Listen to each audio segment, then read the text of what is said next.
ಪ್ರೀತಿಯ ಸ್ನೇಹಿತರೆ, ರುಚಿಕರವಾದ ಫಲಹಾರ ನಾವು ಬೆಳಗ್ಗೆ 30 ನಿಮಿಷದಲ್ಲಿ ಮಾಡ್ಕೊಂಬಿಡ್ಬೋದು. ಇದನ್ನು ಅಂದರೆ ಅರ್ಧ ಗಂಟೆಯೊಳಗಡೆ ಮಾಡಿ ಮುಗಿಸ್ಕೊಂಬಿಡ್ಬೋದು. ಲಂಚ್ ಬಾಕ್ಸ್ಗೂ ಕೊಟ್ಟು ಕಳಿಸ್ಬೋದು, ಏನು ಕೆಟ್ಟೋಗೋದಿಲ್ಲ. ಮಾಡ್ತೀರಾ ಅಲ್ವಾ? ತಡ ಯಾತಕ್ಕೆ, ಬನ್ನಿ ಮಾಡೋ ವಿಧಾನ ನಾನು ಸಂಪೂರ್ಣವಾಗಿ ತೋರಿಸಿದ್ದೀನಿ. ಮಾಡಿ ತಿನ್ನಿ, ಹೇಗಿತ್ತು ಅಂತ ನನಗೆ ತಿಳಿಸಿ. ಪ್ರೀತಿಯ ಸ್ನೇಹಿತರೆ, ಮರೆಯದೆ ನನ್ನ ಚಾನಲ್ನ ಸಬ್ಸ್ಕ್ರೈಬ್ ಮಾಡಿಕೊಂಡು ನಿಮ್ಮ ಸಂಪೂರ್ಣ ಪ್ರೋತ್ಸಾಹ ಬೆಂಬಲವನ್ನು ಕೊಡಬೇಕು ಅಂತ ಕೇಳ್ಕೊತೀನಿ. ಮತ್ತೆ ಯಾಕೆ ತಡ, ಬನ್ನಿ ವಿಡಿಯೋ ಕಂಟಿನ್ಯೂ ಆಗುತ್ತೆ. ಹಾಯ್, ಹಲೋ, ನಮಸ್ತೆ, ಶುಭೋದಯ ಸ್ನೇಹಿತರೆ, ಹೇಗಿದ್ದೀರಾ? ನೀವೆಲ್ಲರೂ ಚೆನ್ನಾಗಿದ್ದೀರಾ ಅಂದ್ಕೊಂಡು ನಾನು ಇವತ್ತಿನ ಕಾರ್ಯಕ್ರಮವನ್ನು ಪ್ರಾರಂಭ ಮಾಡ್ತಾಯಿದ್ದೀನಿ. ಇವತ್ತು ನಾನು ಒಂದು ವಿಶೇಷವಾದ ಅನ್ನವನ್ನು ಮಾಡ್ತಾಯಿದ್ದೀನಿ ಬೆಳಗ್ಗೆ ತಿಂಡಿಗೆ. ಅದು ಏನು ಅಂತ ನಿಮಗೆ ಶೇರ್ ಮಾಡ್ತೀನಿ. ಅದಕ್ಕೆ ತಗೊಂಡಿರೋ ಪದಾರ್ಥನ ಮೊದಲು ಶೇರ್ ಮಾಡ್ತೀನಿ, ನಂತರ ಮಾಡೋ ವಿಧಾನ ತೋರಿಸ್ತೀನಿ. ನೋಡಿ, ಈ ಒಂದು ಸ್ಪೂನ್ನ ಅಳತೆಯಲ್ಲಿ ನಾನು ತೊಗೊಂಡಿರೋದು 1 ಸ್ಪೂನು ಕಡಲೆಬೇಳೆ, 2 ಏಲಕ್ಕಿ ಹೆಸಳು, 1 ಸ್ಪೂನು ಉದ್ದಿನಬೇಳೆ, ಈ ಸ್ಪೂನಲ್ಲೇ 1 ಸ್ಪೂನು ಬಿಳಿ ಎಳ್ಳು, ನಿಮ್ಮ ಹತ್ರ ಕರಿ ಎಳ್ಳಿದ್ರೂ ನಡೆಯುತ್ತೆ, 1 ಸ್ಪೂನು ಜೀರಿಗೆ, 1/4 ಸ್ಪೂನು ಸಾಸಿವೆ, 1/4 ಸ್ಪೂನು ಕರಿಮೆಣಸು ಕಾಳದು, ಮತ್ತು ಈ ಚಿಟಕಿ ಉಪ್ಪು ಅಂತೀವಲ್ಲ ಆ ರೀತಿ ಮೆಂತ್ಯ. ಇದೇ ಸ್ಪೂನ್ನ ಅಳತೆಯಲ್ಲಿ 2 ಸ್ಪೂನು ಕೊತ್ತಂಬರಿ ಬೀಜ, ನಮ್ಮ ಮನೆಯ ಖಾರಕ್ಕೆ ಅನುಗುಣವಾಗಿ 10 ಬ್ಯಾಡಿಗೆ, 5 ಗುಂಟೂರು, ಪುಡಿ ಇಂಗು, ಅಡಿಗೆ ಅರಿಶಿಣ, ಮತ್ತು ಇದನ್ನೆಲ್ಲ ಹುರ್ಕೊಳ್ಳೋಕ್ಕೆ ನಮ್ಮ ಕ್ರಿಯಾ ಫ್ರೂಟ್ಸ್ ರವರ ಕೊಬ್ಬರಿ ಎಣ್ಣೆ, ಮತ್ತು ಇದನ್ನೆಲ್ಲ ಮಾಡೋದಕ್ಕೆ ಗೊಜ್ಜು ತಯಾರು ಮಾಡ್ಕೊಳ್ಳೋಕ್ಕೆ ನಮ್ಮ ಕ್ರಿಯಾ ಫ್ರೂಟ್ಸ್ ರವರ ಗಾಣದಿಂದ ತೆಗೆದಂಥ ಎಣ್ಣೆಗಳಿದು ಗ್ರೌಂಡ್ ನಟ್ ಆಯಿಲ್, ಕಡಲೆಕಾಯಿ ಎಣ್ಣೆ. ಇದನ್ನೆಲ್ಲ ಸಾಮಗ್ರಿಗಳನ್ನ ತೊಗೊಂಡು ನಾನಿವತ್ತು ಮಾಡ್ತಾಯಿದ್ದೀನಿ. ಆಮೇಲೆ ತೆಂಗಿನಕಾಯಿ ತೊಗೊಂಡಿದ್ದೀನಿ, 1 ಹೋಳು ತೆಂಗಿನಕಾಯಿ, ಮತ್ತು ರುಚಿಗೆ ತಕ್ಕಷ್ಟು ಉಪ್ಪು ಮತ್ತು ಬೆಲ್ಲ. ಇದಿಷ್ಟು ಸಾಮಗ್ರಿಗಳನ್ನ ನಾನು ಇವತ್ತು ತೊಗೊಂಡಿದ್ದೀನಿ. ಇನ್ನು ಮುಂದೆ ಇನ್ನೇನು ತೊಗೋತೀನಿ ಅನ್ನೋದು ನಂತರ ತೋರಿಸ್ತೀನಿ. ಮೊದಲು ಇದನ್ನೆಲ್ಲ ಹದವಾಗಿ ಹುರ್ಕೊಂಬಂದ್ಬಿಡೋಣ, ಬನ್ನಿ ಸ್ನೇಹಿತರೆ. ಈಗ ಎಣ್ಣೆ ಬಿಸಿಯಾಗಿದೆ. ಮೊದಲಿಗೆ ಕಡಲೆಬೇಳೆಯನ್ನು ಹಾಕ್ಕೊತೀನಿ, ಇದನ್ನು ರೋಸ್ಟ್ ಮಾಡ್ಕೊಳ್ಳೋಣ. ನೋಡಿ, ಇದು ಆಗ್ತಾ ಬಂದಿದೆ. ಈಗ ಉದ್ದಿನ ಬೇಳೆಯನ್ನು ಹಾಕ್ತೀನಿ, ಇದನ್ನು ಸಹ ಹುರ್ಕೊಳ್ಳೋಣ. ನೋಡಿ, ಇದೆಲ್ಲ ಒಂದು ಹದಕ್ಕೆ ಬರ್ತಾ ಇದೆ. ಈಗ ನಾನು ತೊಗೊಂಡಿರ್ತಕ್ಕಂಥ ಜೀರಿಗೆ, ಮೆಂತ್ಯ, ಸಾಸಿವೆ, ಕಾಳು ಮೆಣಸು ಇದಿಷ್ಟನ್ನು ಹಾಕ್ಕೊಂಡಿದ್ದೀನಿ. ಬಿಳಿ ಎಳ್ಳು, ಕೊತ್ತಂಬರಿ ಬೀಜ, ಸ್ನೇಹಿತರೆ ಇದೆಲ್ಲ ಆಗಿ ಬರ್ತಾ ಇದೆ. ಈಗ ಮೆಣಸಿನಕಾಯಿ ಹಾಕ್ಕೊತಾ ಇದ್ದೀನಿ. ಇದನ್ನೆಲ್ಲನೂ ಈಗ ನಾವು ಹುರ್ಕೊಂಬಿಡೋಣ. ಮತ್ತು ಲೋ ಫ್ಲೇಮಲ್ಲೇ ಇಟ್ಕೊಳ್ಳಿ, ಹೈ ಫ್ಲೇಮಲ್ಲಿ ಇಟ್ಕೊಳ್ಳೋಕೆ ಹೋಗಬೇಡಿ. ನೋಡಿ ಸ್ನೇಹಿತರೆ, ನಾನು ಇದಕ್ಕೇ ತೆಂಗಿನಕಾಯಿ ಸ್ಟವ್ ಆಫ್ ಮಾಡಿದ್ಮೇಲೆ ತೆಂಗಿನಕಾಯಿ ಮತ್ತು ಅಡಿಗೆ ಅರಿಶಿನ ಹಾಕ್ಕೊಂಡು ಮಿಕ್ಸ್ ಮಾಡ್ಕೊತಾ ಇದ್ದೀನಿ. ಈ ಕಾವೇ ಸಾಕು, ಏಕೆಂದರೆ ಸ್ಟವ್ ಅಲ್ಲಿ ಆನ್ ಮಾಡಿಕೊಂಡು ನಾವು ತೆಂಗಿನಕಾಯಿ ಹಾಕ್ಕೋಬಾರ್ದು. ಆ ಬಾಣಲೆ ಕಾವೇ ಸಾಕು.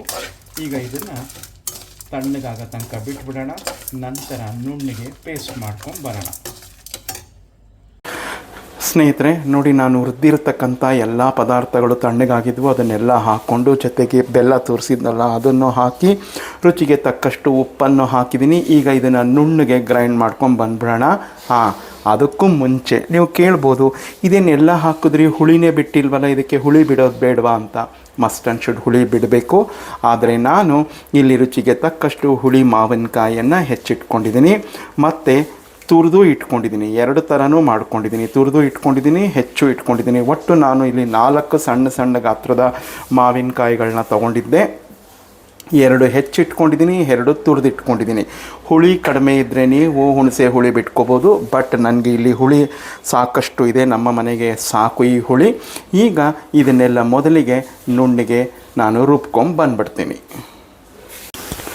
ನೋಡಿ ಸ್ನೇಹಿತರೆ, ಈ ಹದದಲ್ಲಿ ರುಬ್ಕೊಂಡ್ಬಂದಿದ್ದೀನಿ. ನಮಗೆ ಚಟ್ನಿ ಇದೆಯಲ್ಲ ಆ ರೀತಿ ರುಬ್ಕೊಂಡ್ರೆ ಸಾಕು. ಈಗ ಮುಂದಿನ ಪ್ರೊಸೀಜರ್ ನೋಡೋಣ, ಬನ್ನಿ ಸ್ನೇಹಿತರೆ. ನಾನು ಯಾವ ಬಾಣಲೆಯಲ್ಲಿ ಹುರ್ಕೊಂಡಿದ್ನೋ ಅದೇ ಬಾಣಲೆನ ತೊಗೊಂಡಿದ್ದೀನಿ. ಅದಕ್ಕೇ ಈಗ ಒಂದು 4 ಸ್ಪೂನಷ್ಟು ಪರಿಶುದ್ಧವಾದ ಗಾಣದಿಂದ ತೆಗೆದ ಕಡಲೆಕಾಯಿ ಎಣ್ಣೆಯನ್ನು ಹಾಕಿದ್ದೀನಿ. ಅದು ಸ್ವಲ್ಪ ಕಾಯಿಲಿ ಚೆನ್ನಾಗಿ. ಸ್ನೇಹಿತರೆ ನೋಡಿ, ಎಣ್ಣೆ ಕಾದು ಬಂದಿದೆ ಅನಿಸುತ್ತೆ. ಈಗ ಸಾಸಿವೆ ಜೀರಿಗೆಯನ್ನು ಹಾಕ್ತೀನಿ, ಅದು ಚಿಟಪಟ ಅಂತ ಸಿಡಿಲಿ. ನೋಡಿ, ಚಿಟಪಟ ಅಂತ ಸಿಡಿತಾ ಇದೆ. ನಾನೀಗ ಕಡಲೆಕಾಯಿ ಬೀಜ ಹಾಕ್ಕೋತಾ ಇದ್ದೀನಿ. ನಾನಿಲ್ಲಿ ಕಡಲೆಬೇಳೆ ಉದ್ದಿನಬೇಳೆ ಯಾವುದನ್ನು ಉಪಯೋಗಿಸ್ತಿಲ್ಲ ಒಗ್ಗರಣೆಗೆ. ನೀವು ಬೇಕಾದರೆ ಹಾಕ್ಕೋಬೋದು, ಯಾಕೆಂದರೆ ನಾನು ಉರಿಯೋಕ್ಕೆ ಹಾಕ್ಕೊಂಡಿದ್ನಲ್ಲ ಆದ್ದರಿಂದ ಇಲ್ಲಿ ಉಪಯೋಗಿಸ್ತಿಲ್ಲ. ಸ್ನೇಹಿತರೆ ನೋಡಿ, ಕಡಲೆಕಾಯಿ ಬೀಜನೆಲ್ಲ ಹುರ್ಕೊಂಡಿದ್ದೀನಿ ಒಂದು ಹದದಲ್ಲಿ. ಈಗ ನಾವು ಗೊಜ್ಜನ್ನು ಸಂಪೂರ್ಣವಾಗಿ ಹಾಕ್ಕೊಳ್ಳೋಣ. ಸ್ಟೌವು ಲೋ ಫ್ಲೇಮಲ್ಲೇ ಇರಲಿ. ಮತ್ತೊಮ್ಮೆ ತಿಳಿಸಿದ್ದೀನಿ ಸ್ನೇಹಿತರೆ. ನೋಡಿ, ಎಲ್ಲವನ್ನು ಸಂಪೂರ್ಣ ಹಾಕ್ಕೊಂಡಿದ್ದೀನಿ. ಈಗ ಇದನ್ನು ಮಿಕ್ಸ್ ಮಾಡ್ಕೊಳ್ಳೋಣ. ನೋಡಿ ಸ್ನೇಹಿತರೆ, ಎಲ್ಲ ಮಿಕ್ಸ್ ಮಾಡ್ಕೊಂಡಿದ್ದೀನಿ. ಇದನ್ನು ಈಗ ಸ್ವಲ್ಪ ಬಾಡಿಸ್ಕೊಳ್ಳೋಣ ಎಣ್ಣೆಯಲ್ಲಿ. ಒಂದು ಸುತ್ತು ಎಣ್ಣೆ ಬಿಟ್ಟರೆ ಸಾಕು, ಜಾಸ್ತಿ ಏನು ಬೇಡ. ಯಾಕೆಂದರೆ ಎಲ್ಲವನ್ನು ಎಣ್ಣೆ ಹಾಕ್ಕೊಂಡೆ ರೋಸ್ಟ್ ಮಾಡ್ಕೊಂಡಿದ್ದೀವಲ್ವ, ಅಂದರೆ ಹುರ್ಕೊಂಡಿದ್ದೀವಲ್ವ, ಆದ್ದರಿಂದ ಅಂಥ ಏನು ಹುರ್ಕೊಳ್ಳೋ ಅವಶ್ಯಕತೆ ಇಲ್ಲ. ಈಗ ಕರಿಬೇವು ಹಾಕ್ಕೊತಾ ಇದ್ದೀನಿ ನಾನು. ಸ್ನೇಹಿತರೆ ನೋಡಿ, ಎಣ್ಣೆ ಬಿಟ್ಟಿರೋದು ನಿಮಗೆ ಕಾಣಿಸ್ತಾ ಇದೆ. ಇಷ್ಟು ಎಣ್ಣೆ ಬಂದರೆ ಸಾಕು, ಹಸಿ ವಾಸನೆ ಎಲ್ಲ ಹೋಗಿದೆ. ನೋಡಿ, ಬೆಳಗಿನ ಫಲಹಾರಕ್ಕೆ ಬೇಗ ನಾವು ಕೇವಲ 30 ನಿಮಿಷದಲ್ಲಿ ಇದನ್ನು ಮಾಡ್ಕೊಂಬಿಡ್ಬೋದು. ನೀವು ಮಾಡಿ ನೋಡಿ ಹೇಗಿತ್ತು ಅಂತ ನನಗೆ ಕಮೆಂಟ್ನಲ್ಲಿ ತಿಳಿಸಿ. ಸ್ನೇಹಿತರೆ ನೋಡಿ, ನಾನು ಅನ್ನವನ್ನೆಲ್ಲ ಹಾಕ್ಕೊಂಡಿದ್ದೀನಿ. ಸ್ವಲ್ಪ ಗೊಜ್ಜಲ್ಲಿ ಉಪ್ಪಿನಂಶ ಕಡಿಮೆ ಇತ್ತು, ಸ್ವಲ್ಪ ಉಪ್ಪು ಹಾಕ್ಕೊಂಡಿದ್ದೀನಿ. ಮತ್ತು ಈ ಸ್ಪೂನ್ನಲ್ಲಿ 1 ಸ್ಪೂನು ಸಕ್ಕರೆಯನ್ನು ಉದುರಿಸ್ಕೊಂಡಿದ್ದೀನಿ. ಮತ್ತು ಈಗ ಏನು ಮಾಡೋಣ ಅಂದರೆ, ಈ ಚಿಕ್ಕ ಸ್ಪೂನಲ್ಲಿ 2 ಸ್ಪೂನು ತುಪ್ಪವನ್ನು ಹಾಕ್ಕೊತೀನಿ. ತುಂಬ ಚೆನ್ನಾಗಿರುತ್ತೆ.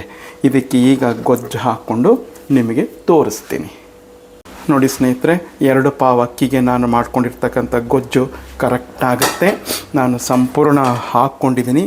ಈಗ ಏನು ಮಾಡಬೇಕು ಅಂದರೆ, ಇದ್ರ ಮೇಲೆ ನಾವು ಆವಾಗ ತುರಿದಿಟ್ಕೊಂಡಿದ್ವಲ್ಲ ಆ ಮಾವಿನಕಾಯಿನ ಹಾಕ್ಕೋಬೇಕು. ತುಂಬ ಚೆನ್ನಾಗಿರುತ್ತೆ. ನೀವು ಒಂದು ಸರಿ ಮಾಡ್ಕೊಂಡು ತಿನ್ನಿ, ಎಷ್ಟು ಸಖತ್ತಾಗಿರುತ್ತೆ ಅಂತ ನೀವೇ ಹೇಳ್ತೀರಾ. ಈಗ ಇದನ್ನೆಲ್ಲ ಮಿಕ್ಸ್ ಮಾಡಿ ನಿಮ್ಮ ಜೊತೆ ಶೇರ್ ಮಾಡ್ತೀನಿ. ಪ್ರೀತಿಯ ಸ್ನೇಹಿತರೆ ನೋಡಿ, ಇವತ್ತಿನ ರುಚಿಕರವಾದ ಈ ಮಾವಿನಕಾಯಿ, ಹುಳಿ ಮಾವಿನಕಾಯಿ ಅನ್ನವನ್ನು ಕೇವಲ ಅರ್ಧ ಗಂಟೆಯಲ್ಲಿ ನಾನು ಮಾಡಿ ಮುಗಿಸಿದ್ದೀನಿ. ತುಂಬ ಚೆನ್ನಾಗಿ ಬಂದಿದೆ. ರುಚಿ ನೋಡಿದೆ, ಹುಳಿ ಹುಳಿಯಾಗಿ ಸಿಹಿ ಸಿಹಿಯಾಗಿ ತುಂಬ ಚೆನ್ನಾಗಿದೆ. ಒಮ್ಮೆ ಮಾಡಿ ನೋಡಿ. ಇನ್ನೇನು ಮಾವಿನಕಾಯಿ ಕಾಲ ಮುಗಿತಾ ಬಂತು ಅನಿಸುತ್ತೆ. ಈ ಸರಿ ಮಾವಿನ ಫಸಲು ಅಷ್ಟು ಹೆಚ್ಚಾಗಿಲ್ಲ ಅಂತ ಹೇಳ್ತಾ ಇದ್ದಾರೆ. ಸಿಕ್ಕಿದಾಗ ನೀವು ಈ ರೀತಿ ಮಾಡ್ಕೊಂಡು ತಿನ್ಬಿಡಿ. ಅರ್ಧ ಗಂಟೆ ಸಾಕು, ತುಂಬ ಚೆನ್ನಾಗಿರುತ್ತೆ. ಮಾಡ್ಕೋತೀರಾ ಅಲ್ವಾ? ನನಗೆ ಮರೆಯದೆ ಕಮೆಂಟ್ನಲ್ಲಿ ತಿಳಿಸಿ ಹೇಗಿತ್ತು ಅಂತ. ಪ್ರೀತಿಯ ಸ್ನೇಹಿತರೆ, ನಾನು ತಿಂಡಿ ತಿನ್ನೋ ಕೂತ್ಕೊಂಡಿದ್ದೀನಿ. ನೋಡಿ, ಇದು ಸಾತ್ವಿಕವಾದಂಥ ಒಂದು ಫಲಹಾರ. ಬೆಳ್ಳುಳ್ಳಿ, ಈರುಳ್ಳಿ ಏನನ್ನೂ ಉಪಯೋಗಿಸಿಲ್ಲ. ಚಕ್ಕೆ, ಮೊಗ್ಗು, ಲವಂಗ, ಗರಂ ಮಸಾಲೆಗಳು ಏನನ್ನೂ ಉಪಯೋಗಿಸಿಲ್ಲ. ಅತಿ ರುಚಿಕರವಾದಂಥ ಈ ಅನ್ನವನ್ನು ನೀವು ಒಮ್ಮೆ ಮಾಡ್ಕೊಳ್ಳಿ. ತಿಂದು ಹೇಗಿತ್ತು ಅಂತ ನನಗೆ ತಿಳಿಸಿ. ನೋಡಿ, ನಾನು ತಿಂತಾಯಿದ್ದೀನಿ.